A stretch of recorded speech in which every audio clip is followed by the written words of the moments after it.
Serie B-Win. Tutti i colori della passione. Quinta giornata campionato B-Win, prove di sorpasso per l'Armata Gianluca Azzori che torna a Marassi dopo il 6-0 al Gubbio. La rivincita di Empoli, torna davanti al suo pubblico contro un Grosseto a pari punti, pronto per la partita dell'anno. Nella Samp non c'è più Vaccari, lasciato fuori per scelta tecnica, si punta ancora sulla coppia d'oro Pozzi-Bertani, gioca anche Foggia, rinviato il rientro di Gastaldello, di fronte forza ed esperienza per Ugolotti, con Sforzini e Gerardi in avanti, Caridi e Consoni dietro, fischia il signor Ostinelli di Como, comincia subito il Grosseto in avanti, Caridi per Gian Lombardo, alza testa all'esterno, pallone nel mezzo, Costa fuori, poi ancora Caridi col destro, pallone fuori da dimenticare, comincia al sesto la pressione blu cerchiata, Semione nel mezzo per Bertani che rovescia per Pasquale Foggia, col sinistro lo fa tutto bene, poi la conclusione impegna Narciso a terra.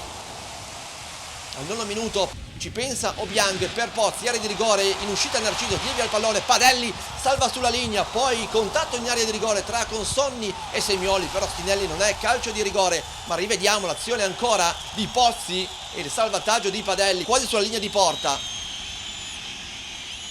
Intanto Semioli rimane a terra, il replay mostra che forse il contatto non c'è, forse ha ragione Ostinelli. Si arrabbia Ugolotti, ancora Bertani, però nel mezzo per Semioli, azione pericolosissima, in mezzo a tre, lasciato completamente libero di colpire di testa, però non trova l'angolo giusto. Punizioni Palombo, direttamente in porta, ancora la parata decisiva di Narciso con la mano sinistra, grande conclusione del capitano Lucerchiato, grande la risposta però anche di Narciso. Alla mezz'ora esatta Gerardi in mezzo a tre, fa tutto bene col destro, poi però il pallone esce, prende una traiettoria troppo larga.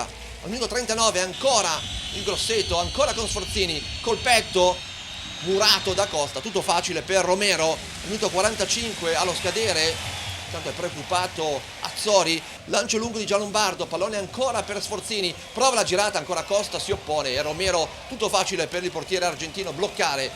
Inizia la ripresa, nessun cambio, ancora con la Samp in avanti, una Samp diversa però rispetto a quella di Empoli, con la calcio d'angolo, pallone fuori, ci prova Castellini, tutto solo, Pozzi ancora la volta, dice di no, però Narciso, grandissima la parata del portiere Grosseto, disperato Nicola Pozzi, non c'è fuorigioco, tutto regolare col sinistro, ma c'è ancora una volta la parata e la risposta di Narciso. Ci prova anche però il Grosseto con Caridi e questa volta è prontissimo Romero a dire di no con la mano di richiamo, la mano sinistra, pallone che rimbalza per terra, ma è grandiosa la parata di Romero.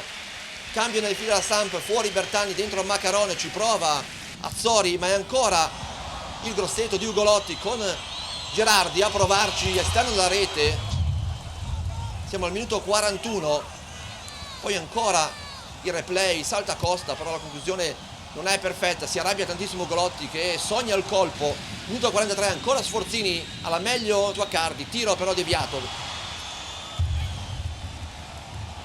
Poi nel finale, nel pieno recupero, ci prova Maccarone, grandissima ancora una volta la parata di Narciso a dire di no, destro forte e potente che rimbalza davanti alla porta di Narciso, perfetto però il suo intervento, e dopo 6 minuti di recupero finisce 0-0 tra la Samp di Azzori e il Grosseto di Ugolotti che ferma la corsa blu cerchiata ed entrambe salgono a braccetto a quota 9 punti con 2 vittorie e 3 pareggi.